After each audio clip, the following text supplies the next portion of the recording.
Bayangkan, setiap bulan ada uang masuk ke rekening kamu, bukan dari gaji, bukan dari lembur, tapi dari kepemilikan saham perusahaan.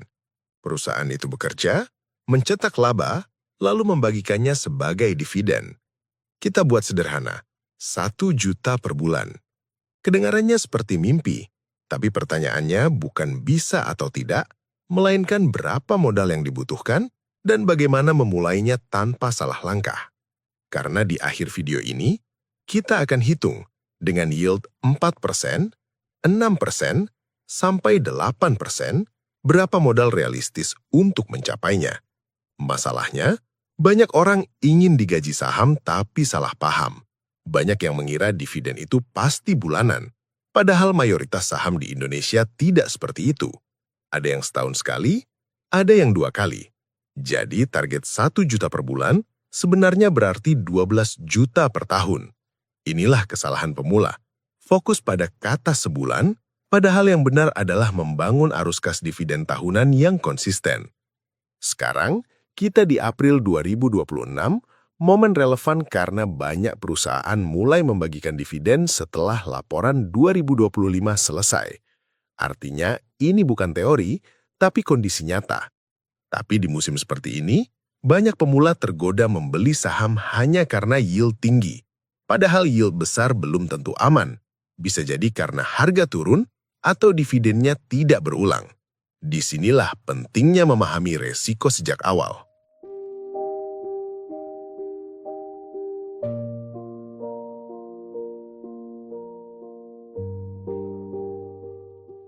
Sekarang, kita masuk ke bagian yang paling ditunggu, yaitu angka nyata di balik mimpi dividen 1 juta rupiah per bulan. Kalau kita breakdown dengan cara yang benar, target tersebut sebenarnya bukan dihitung per bulan, melainkan per tahun. Jadi 1 juta rupiah per bulan berarti 12 juta per tahun. Ini penting untuk dipahami sejak awal karena hampir semua strategi dividen yang sehat berfokus pada total arus kas tahunan, bukan frekuensi pembayaran bulanan yang sering disalahpahami oleh investor pemula. Kita mulai dari skenario paling konservatif, yaitu ketika portofolio kamu hanya mampu menghasilkan dividen yield sekitar 4% per tahun. Dengan target 12 juta per tahun, maka perhitungannya menjadi 12 juta dibagi 4% yang hasilnya sekitar 300 juta. Artinya, jika kamu bermain aman dengan saham-saham yang yieldnya relatif stabil dan tidak terlalu tinggi, maka angka 300 juta adalah gambaran kasar modal yang dibutuhkan untuk menghasilkan dividen 1 juta rupiah per bulan secara rata-rata. Lalu kita naik ke skenario moderat, yang sering dianggap sebagai titik tengah yang lebih realistis oleh banyak investor, yaitu yield sekitar 6% per tahun. Dengan angka ini, kebutuhan modal turun menjadi sekitar 200 juta untuk mencapai 12 juta dividen tahunan. Di level ini, biasanya investor mulai menemukan keseimbangan antara potensi hasil dan tingkat resiko. Karena yield 6% masih cukup masuk akal untuk dicapai tanpa harus mengambil saham yang terlalu spekulatif. Kemudian ada skenario yang lebih agresif, yaitu ketika kamu menargetkan yield sekitar 8% per tahun. Dalam kondisi ini, kebutuhan modal bisa turun menjadi sekitar 150 juta untuk mencapai target yang sama. Tapi disinilah banyak orang mulai tergoda tanpa berpikir panjang, karena angka modalnya terlihat lebih ringan. Padahal, yield yang tinggi seringkali datang dengan risiko tersembunyi, seperti bisnis yang tidak stabil, laba yang fluktuatif, atau bahkan dividen yang tidak konsisten dari tahun ke tahun. Jadi kalau kita rangkum, untuk mengejar dividen 1 juta rupiah per bulan, kamu sedang melihat kisaran modal antara 150 juta sampai 300 juta rupiah, tergantung strategi dan kualitas saham yang kamu pilih. Angka ini memang terasa besar di awal, dan sering membuat banyak orang langsung merasa tidak mungkin. Tapi justru disinilah mindset perlu diubah, karena kamu tidak harus langsung memiliki angka tersebut hari ini. Yang jauh lebih penting adalah memulai dari kecil, membangun konsistensi, dan membiarkan waktu serta akumulasi bekerja untuk mendekatkan kamu ke angka itu secara perlahan.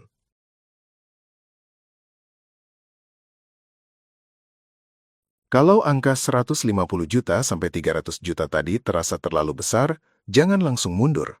Karena kesalahan banyak orang adalah membandingkan kondisi hari ini dengan target akhir, lalu merasa dirinya tidak mungkin sampai ke sana.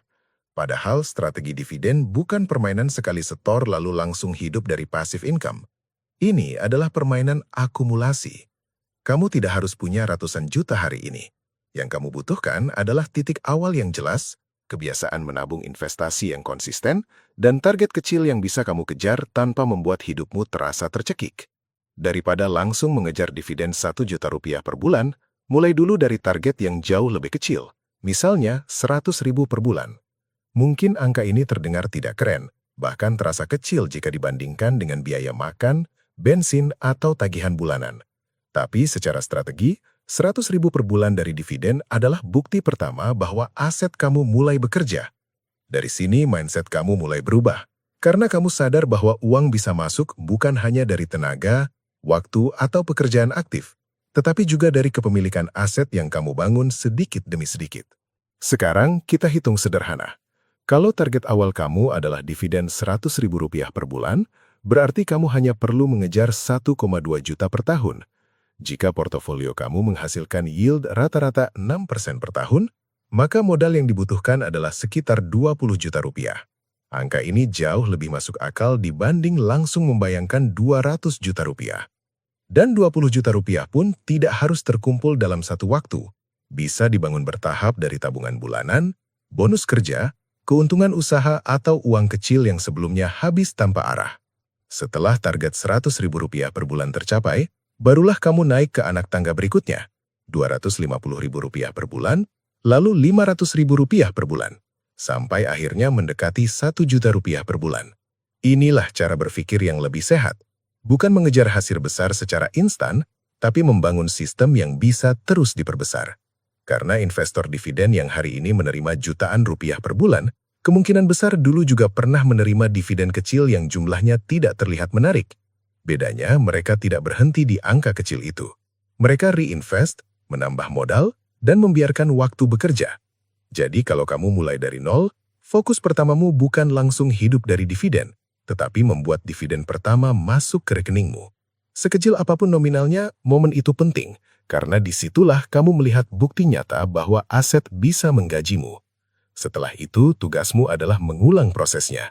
Tambah modal secara konsisten, pilih saham yang lebih berkualitas, reinvest dividen yang diterima, dan jangan mudah tergoda hasil cepat, karena 1 juta rupiah per bulan dari dividen bukan dibangun dari satu keputusan besar, melainkan dari banyak keputusan kecil yang dilakukan terus-menerus.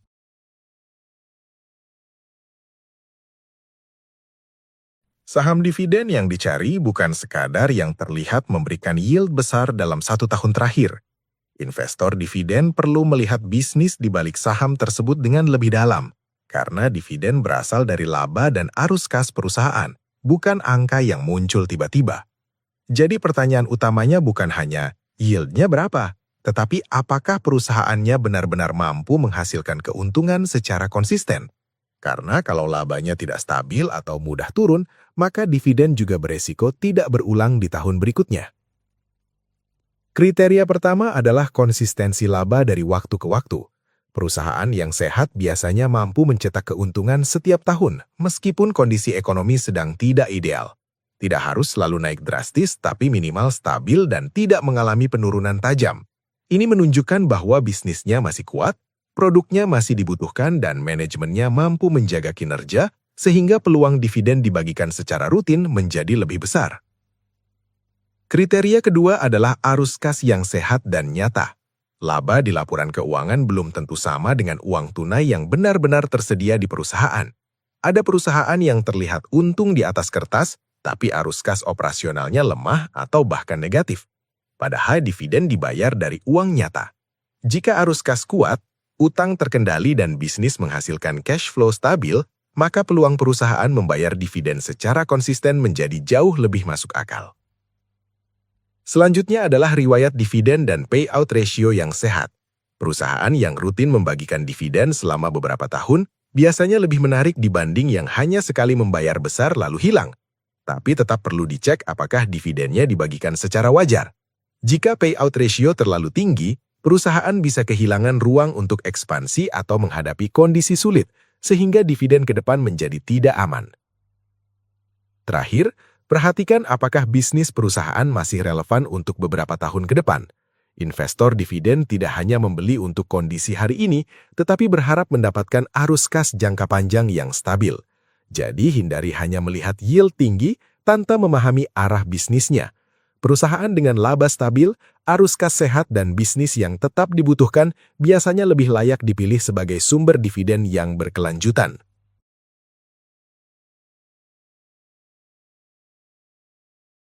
Jebakan pertama yang paling sering terjadi adalah membeli saham hanya karena dividen yield terlihat tinggi. Banyak pemula melihat angka yield besar, lalu langsung merasa itu peluang emas. Padahal angka tersebut belum tentu mencerminkan kualitas perusahaan. Yield tinggi bisa muncul karena harga saham sedang jatuh tajam, bukan karena bisnisnya semakin kuat. Jadi sebelum tergoda, selalu tanyakan dulu, apakah dividen ini berasal dari laba yang sehat atau hanya terlihat besar karena harga sahamnya sedang tertekan. Jebakan kedua adalah masuk terlalu dekat dengan cum date hanya karena ingin mendapatkan dividen. Banyak orang berpikir cukup beli sebelum cum date, lalu tinggal menunggu dividen masuk.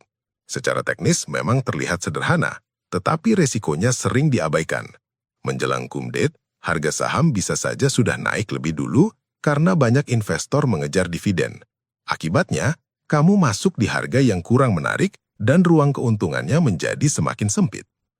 Jebakan ketiga adalah tidak memahami perbedaan cum date, ex-date, recording date, dan payment date. Ini terlihat teknis, tapi sangat penting. Cum date adalah batas terakhir membeli saham agar berhak menerima dividen. Ex-date adalah hari setelahnya ketika pembeli baru sudah tidak berhak atas dividen tersebut. Recording date adalah tanggal pencatatan pemegang saham, sedangkan payment date adalah tanggal pembayaran dividen. Kalau salah memahami tanggal ini, kamu bisa membeli saham tanpa mendapat dividen yang kamu incar. Jebakan berikutnya adalah mengira dividen itu uang gratis. Padahal setelah ex-date, harga saham sering menyesuaikan turun karena hak dividen sudah lepas dari saham tersebut. Jadi jangan heran kalau kamu menerima dividen, tetapi nilai saham di portfolio justru turun. Inilah sebabnya investor dividen tidak boleh hanya menghitung uang yang masuk, tetapi juga harus melihat potensi perubahan harga saham. Bisa saja kamu dapat dividen 500.000, tapi floating loss-nya jauh lebih besar. Jebakan terakhir adalah tidak melakukan diversifikasi. Terlalu percaya pada satu saham hanya karena dividennya besar bisa sangat berbahaya. Kalau perusahaan itu mengalami penurunan laba, memotong dividen atau harga sahamnya turun dalam, seluruh portfolio kamu ikut terpukul. Karena itu, strategi dividen yang lebih sehat adalah menyebar resiko ke beberapa saham dan sektor. Tujuannya bukan mencari satu saham paling tinggi dividennya, tetapi membangun sumber cash flow yang lebih stabil dan tahan lama.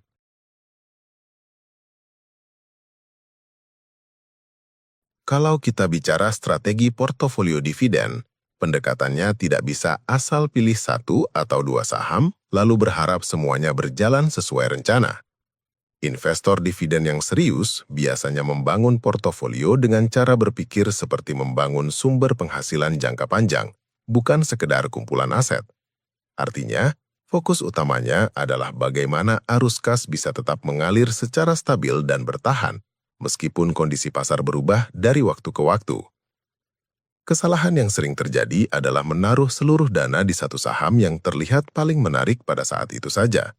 Biasanya karena yield-nya tinggi atau karena sedang ramai dibicarakan oleh banyak orang. Strategi seperti ini membuat kamu sangat bergantung pada satu perusahaan. Jika kinerja perusahaan tersebut turun atau dividennya dipotong, maka dampaknya langsung terasa besar terhadap seluruh hasil portofolio. Karena itu, pendekatan yang lebih sehat adalah membagi portofolio ke beberapa jenis saham dengan karakter yang berbeda. Tujuannya bukan untuk mengejar hasil maksimal dari satu saham, tetapi untuk menciptakan keseimbangan antara stabilitas dan potensi keuntungan. Dengan cara ini, ketika satu sektor mengalami tekanan, sektor lain masih bisa membantu menjaga arus dividen tetap berjalan. Sebagai gambaran sederhana, kamu bisa mulai dengan menaruh porsi terbesar di saham yang dikenal lebih stabil dan rutin membagikan dividen setiap tahun. Saham jenis ini biasanya tidak memberikan yield paling tinggi, tapi punya konsistensi yang lebih baik. Mereka berfungsi sebagai fondasi utama dalam portofolio yang menjaga agar arus kas tetap masuk secara lebih terjaga. Lalu di sisi lain, kamu bisa menambahkan sebagian kecil portofolio ke saham dengan yield yang lebih tinggi, tetapi risikonya juga lebih besar.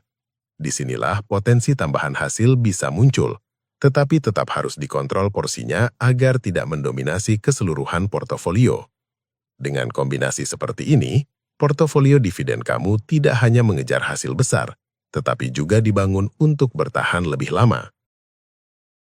Selain itu, kamu juga bisa mempertimbangkan memasukkan saham dari sektor besar yang labanya cenderung konsisten dari tahun ke tahun. Sektor seperti ini biasanya memiliki peran penting dalam ekonomi, sehingga kinerjanya relatif lebih stabil dibanding sektor lain yang sangat bergantung pada siklus. Dengan menempatkan sebagian portofolio di sini, kamu menambah lapisan keamanan agar arus dividen tidak terlalu mudah terganggu oleh perubahan kondisi pasar jangka pendek. Di sisi lain, ada juga saham dari sektor siklikal yang bisa memberikan yield menarik di waktu tertentu. Saham jenis ini biasanya sangat dipengaruhi oleh kondisi ekonomi, harga komoditas, atau siklus industri tertentu. Ketika kondisi sedang bagus, dividennya bisa terlihat sangat besar. Tapi ketika kondisi berubah, hasilnya juga bisa turun drastis. Karena itu, saham seperti ini sebaiknya tetap ada dalam portofolio, tapi porsinya tidak terlalu besar.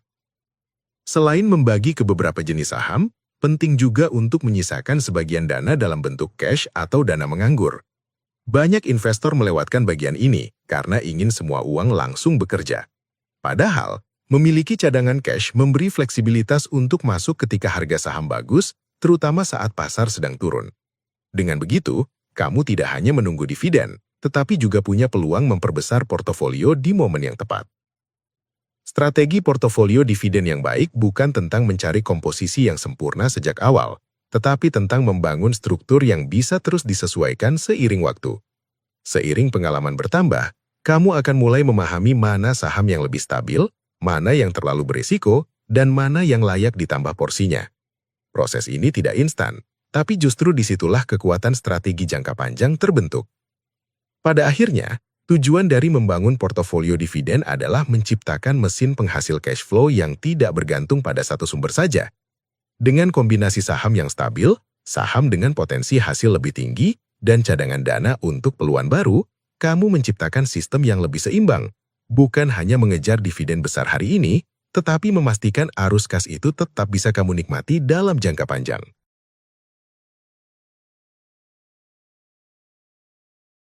Langkah pertama adalah menentukan target dividen tahunan yang ingin kamu capai.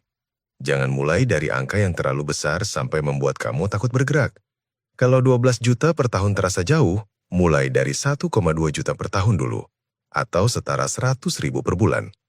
Dengan target yang jelas, kamu punya arah yang lebih konkret, bukan sekedar membeli saham karena ikut-ikutan atau karena sedang ramai dibicarakan. Langkah kedua adalah menghitung kebutuhan modal berdasarkan yield yang realistis. Misalnya kalau target awal kamu 1,2 juta per tahun dan yield portofolio sekitar 6%, maka modal yang dibutuhkan sekitar 20 juta. Dari sini kamu bisa membuat rencana bertahap. Berapa yang harus disisihkan setiap bulan, berapa lama kira-kira mencapainya, dan bagaimana cara menaikkan target secara perlahan tanpa memaksakan kondisi keuangan pribadi. Langkah ketiga adalah membuka rekening sekuritas legal dan mulai memahami biaya transaksi. Pastikan kamu menggunakan sekuritas yang terdaftar dan diawasi secara resmi, supaya proses investasi lebih aman dan jelas. Setelah itu, pelajari juga biaya beli, biaya jual, pajak dividen, serta cara membaca portofolio. Hal-hal kecil ini terlihat sederhana, tapi sangat penting agar kamu tidak hanya fokus pada dividen, sementara biaya dan resiko lainnya diabaikan. Langkah keempat adalah membuat watchlist saham dividen berkualitas. Jangan langsung membeli hanya karena melihat yield tinggi di aplikasi. Masukkan dulu beberapa saham yang labanya konsisten, arus kasnya sehat, utangnya terkendali, dan punya riwayat membagikan dividen. Dengan watchlist, kamu bisa mengamati harga, membaca laporan keuangan, dan menunggu momen yang lebih masuk akal sebelum mulai menambah kepemilikan secara bertahap. Langkah kelima adalah beli bertahap, reinvest dividen, dan evaluasi setiap laporan keuangan. Inilah bagian yang paling menentukan dalam jangka panjang. Dividen yang masuk jangan langsung dilihat sebagai uang tambahan untuk dihabiskan, tapi sebagai bahan bakar untuk membeli aset lagi. Semakin sering kamu menambah kepemilikan dan mengulang prosesnya, semakin besar potensi arus kasmu. Dari sinilah perlahan kamu membangun mesin uang yang benar-benar bekerja. Jadi, kalau kita rangkum semuanya dengan sederhana, untuk mengejar dividen 1 juta rupiah per bulan, kamu sebenarnya sedang menargetkan 12 juta rupiah per tahun. Dengan yield konservatif 4%, modalnya sekitar 300 juta rupiah. Dengan yield moderat 6%, sekitar 200 juta rupiah. Dan dengan yield lebih tinggi 8%, sekitar 150 juta rupiah. Angkanya memang terlihat besar di awal, tapi sekarang kamu sudah tahu bahwa itu bukan angka yang harus dicapai sekaligus, melainkan sesuatu yang bisa dibangun secara bertahap. Yang lebih penting dari angka tersebut adalah cara kamu mencapainya. Mulai dari target kecil, bangun kebiasaan investasi rutin, pilih saham dengan kualitas yang baik, dan terus reinvest dividen yang kamu terima. Karena kekuatan sebenarnya dari strategi ini bukan pada satu keputusan besar, tapi pada konsistensi yang kamu lakukan berulang kali dalam jangka panjang. Semakin lama kamu bertahan di proses ini, semakin besar efek akumulasi yang akan kamu rasakan. Dan pada akhirnya, tujuan dari semua ini bukan hanya tentang angka 1 juta rupiah per bulan, tapi tentang perubahan cara kamu melihat uang. Dari yang sebelumnya hanya datang dari kerja aktif, menjadi sesuatu yang juga bisa dihasilkan oleh aset yang kamu bangun. Jadi kalau kamu ingin saya lanjutkan dengan simulasi nyata dari modal kecil sampai ke tahap ini, tulis di komentar simulasi dividen. Karena mungkin perjalanan kamu menuju uang yang menggaji kamu dimulai dari keputusan kecil hari ini.